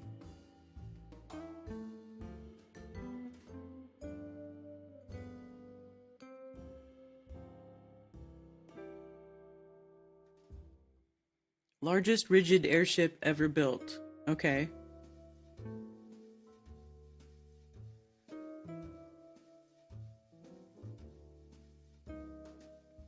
Because helium provides less lift than hydrogen, LZ-130's passenger capacity was reduced from the 72 carried by Hindenburg to just 40, and because helium was expensive and difficult to obtain, modifications were required to avoid the need to release helium during normal operations. The engine car is greatly enlarged to accommodate equipment to recover water from the exhaust gases, blah, blah, blah, blah, blah.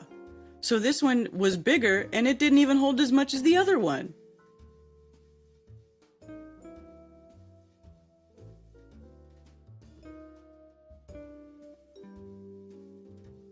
Ooh, what's the nonsense?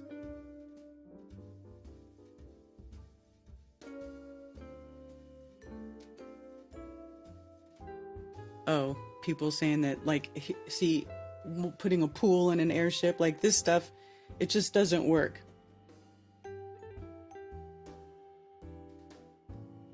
Airship disasters. Dozens of hydrogen airships exploded or burned in the years before the Hindenburg disaster finally convinced the world that that hydrogen is not an acceptable lifting gas for airships carrying people. The following is a partial list of hydrogen-inflated ships that were destroyed by fire from accidental causes. The list does not include ships shot down in combat operations. So these are all the times where there were disasters with airships. That's a freaking lot. That's a lot.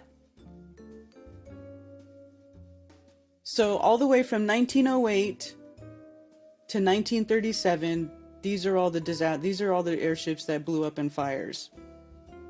So it wasn't just the Hindenburg.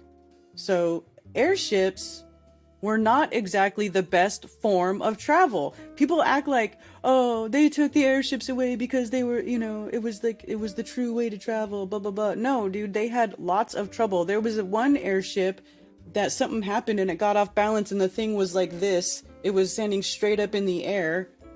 I wonder if I could find which airship that was. Okay, airships, dirigibles, zeppelins, and blimps, what's the difference? An airship is any powered steerable aircraft that is inflated with a gas that is lighter than air. So it's lighter than air travel.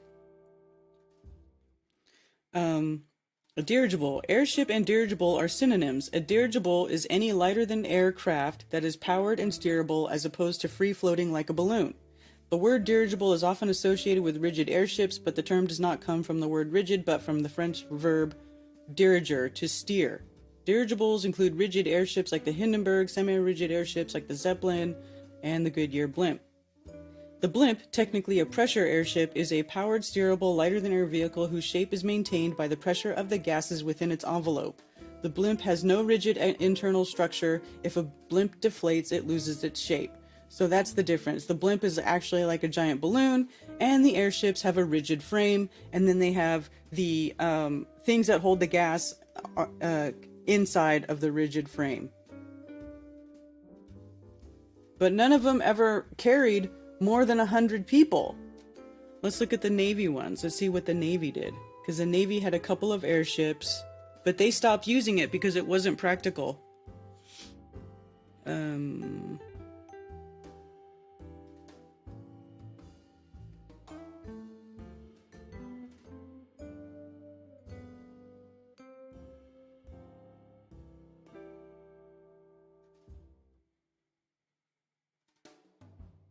This is the crew of the airship. So let's see, 3, 6, 7, 8, 9, 10, 11, 12, 13, 14, 15 people. So they had a crew of like 15.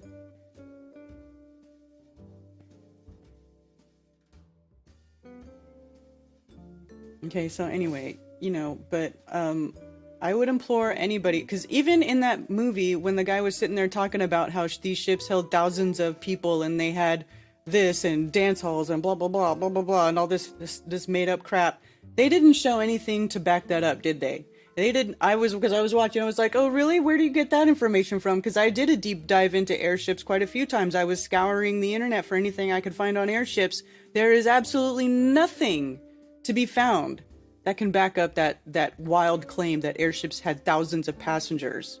So there's that's what ticks me off, is that people they just make stuff up, and everybody just like, I don't know what's going on, if like everybody just agrees to go along with the same made up story, and then they just keep going with it and people believe it, but there's nothing to back up any of this stuff.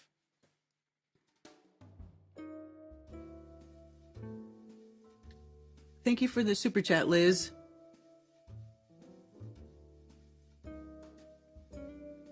Think of the ether as the white on the canvas. Yeah. We know what a Fauciism is at this point. True Tartaria presentation employees Fauciism need to be wary.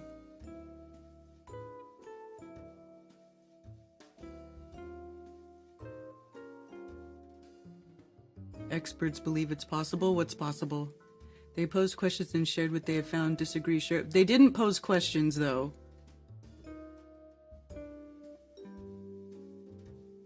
They were making wild claims that have no bearing on reality, though.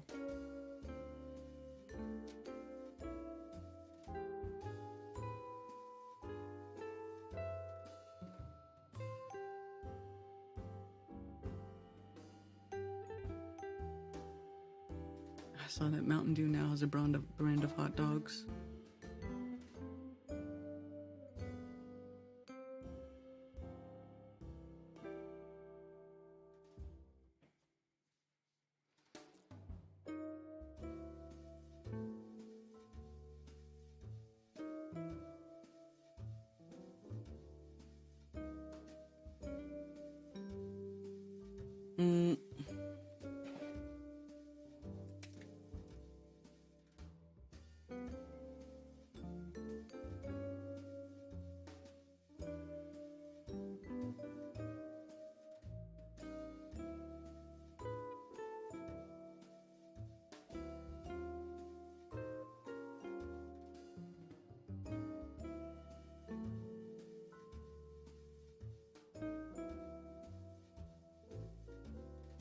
Hindenburg statistics. There we go. Diameter, gas capacity, 200,000 cubic meters. Lift, 511,500 pounds. Cruising speed, around 76 miles per hour. Max speed, 84 miles per hour. That's not very fast. That's very slow. I mean, that's like modern day driving, right? So it's like driving a car kind of fast on the freeway. Had a diesel engine.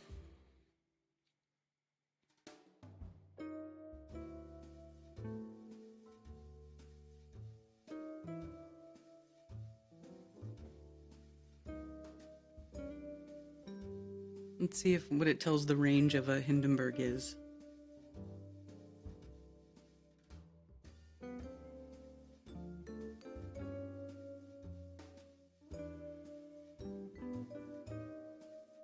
A normal cruising altitude of 650 feet, but was often flown much lower to stay below the clouds.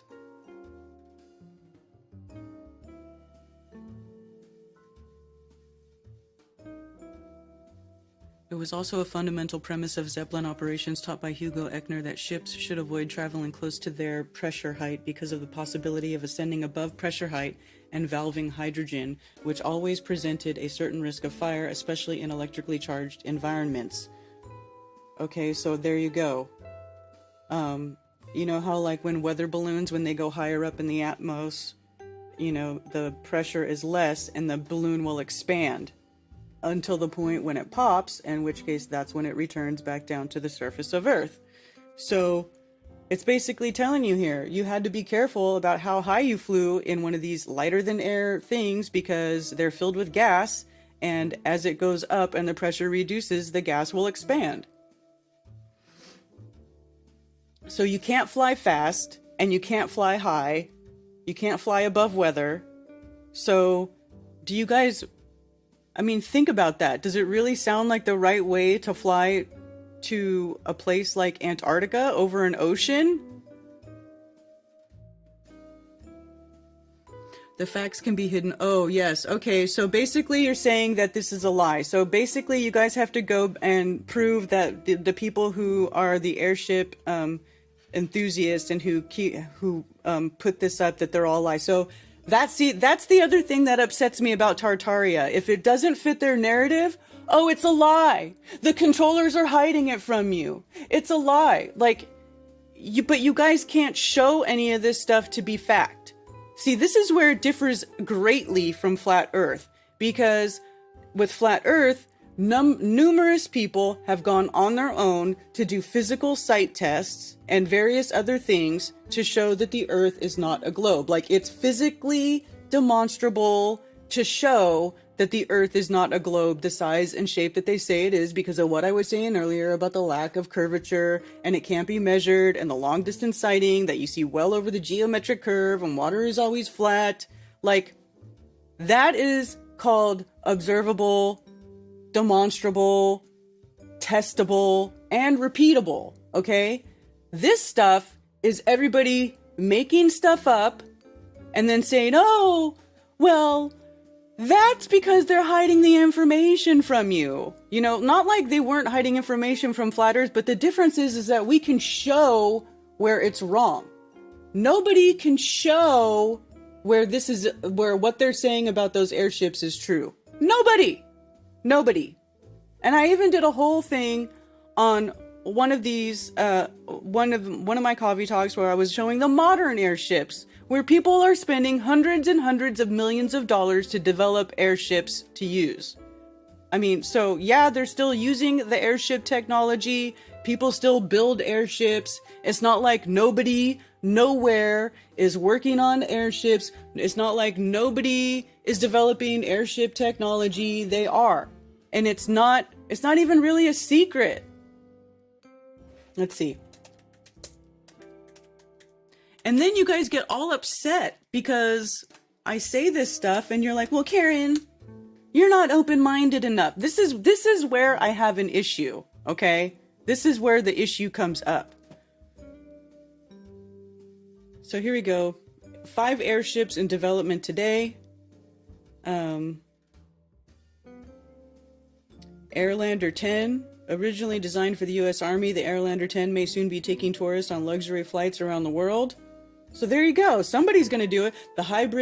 The British hybrid air vehicles, Airlander 10 is one of the most advanced modern airships in terms of production stage. One prototype has already been built. First delivery series expected in 2026. Okay, so there goes your magic airships, okay? And look at, they changed the design of it. Looks weird. Instead of being, let's see. So let's see. It was initially built for the U.S. Army as a long-endurance multi-intelligence vehicle, so they were going to do like spying on people with it, but it was eventually canceled by the Army. Instead of being shelved, the developer sought a new application for the design. Hybrid air vehicle states the Airlander 10 can stay airborne for up to 5 days, carry up to 10 tons of payload, and travel up to 4,000 nautical miles. See, well, that's, you know, I guess that's a decent range, 4,000 nautical miles. The airship requires minimal infrastructure and a highly customizable payload module. One of the touted, okay, Okay, so that's going. Here we go, another Pathfinder. Pathfinder 1 is LTA's proof of concept airship built to demonstrate a novel design, engineering, and manufacturing. It is hoped that this will give rise to a new generation of airships. Project is being developed with the support of Google co-founder Sergey Brin and his part. Okay, so there. Russian airship manufacturer Aros Mina is known to be working on building a mammoth 600-ton payload airship. Oh, look at this one. It looks like a UFO. Okay, so this is like, people are building these. They've been building them. They don't use them as widely just because it's not very practical. They have been having to redevelop the technology because it was problematic. That's why they stopped using it back in the day.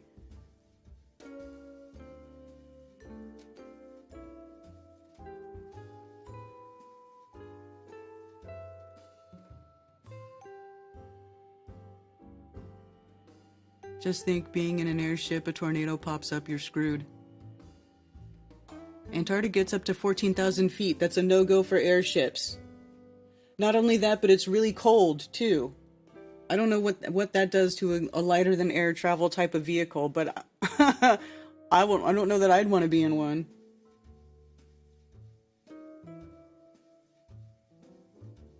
Yeah, I don't think the airships had pressurized cabins.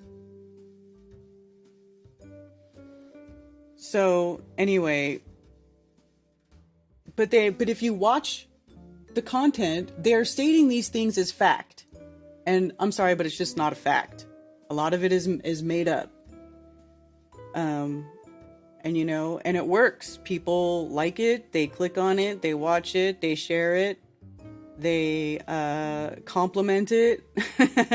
And all of it is fantasy stuff, you know, which is fine. Everybody can do and like whatever they want, but don't tell me that shit is truth seeking, because it's not, or that it's like revealing some unknown knowledge, because it's not. You know, it is what it is.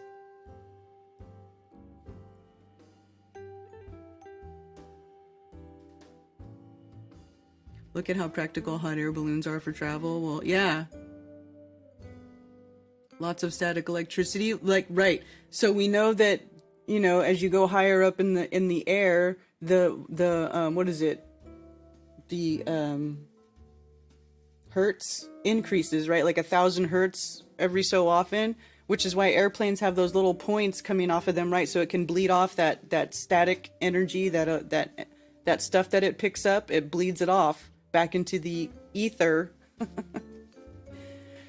or whatever, into the atmosphere. And if these things get up there and you get, you go too high, you get an expansion, you have flammable gas inside of the bladder of the lighter than air vehicle, it pops, you get an electric, you get some sort of spark, boom, that's it, you're done. As it showed that it happened multiple times over the life of them using airships as travel. But nobody wants to talk about that stuff. Everybody just wants to go, oh, they're hiding the technology from you. We should all be flying in airships. Whatever.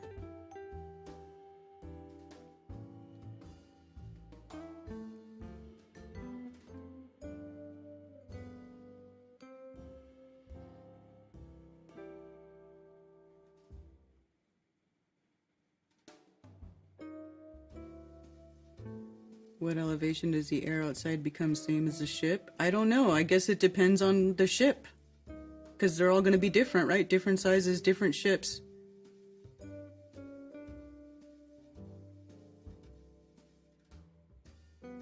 Static electricity and hydrogen don't mix like two dicks and no bitch. Find yourself in serious shit. All right, on that note, I'm gonna wrap it up. It is after 11:30, and I did say that I wanted to keep the coffee talks restricted to about 2 hours, so that's my 2 hours. So these are the reasons why I don't like, I have problems with this particular subject. I feel like people take a lot of extreme liberties and draw a lot of wild conclusions, and they don't take into account how things are in reality, and then they call it truth. Okay?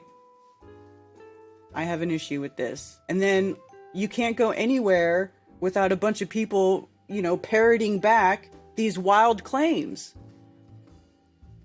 So anyway, that's just my opinion. I've already lost some subscribers because of it. Lost some subscribers. That's cool. That's cool. No hard feelings. It's all good. I'm still here for Flat Earth. Ride or die for Flat Earth. So check it out, Flattoberfest 2024. That's what's going on. I've been setting up my ticket sales here. I have a general admission ticket and a camp on site ticket for campers. The only thing I have not done is I have not set up the discount codes for my Patreons or for my my channel members. So I will be setting up discount codes if you are a Patreon member or a channel member. So I will have that up probably later today. So hold off on getting your tickets there. And I also have to decide how many RV tickets I'm going to put up if I'm going to do RV tickets. I know there's some of you who want to have RVs, but it's probably going to be limited to like 4 or 5 RV spots. So stay tuned for that if you're planning on using RV. And like I said, we're going to have tons of stuff, music, lots of hands-on stuff, hands-on learning, tactile learning, touch, feel, explore, observe, all that kind of stuff. Children 12 and under, bring your little ones. Let's teach them how the world really works. All right, everybody, thank you for being here. And I will see you all next time. Take care. And for those who wish to send me stuff through snail mail, you can send it to P.O. Box 10, Earl, North Carolina, 28038. There are also links below for Flat Earth merch, and you can send me donations. And I do appreciate all the support. Sincerely, thank you very much. Also, please go to flatearthfestivals.com for all information about upcoming Flattoberfests and Flat Earth-friendly local meetups. If you are organizing a local Flat Earth meetup, email me at flatearthfestivals@protonmail.com with your meetup information to have it listed on the website for free. For everything else, you can email me at karenbfe@protonmail.com. Thank you for being here.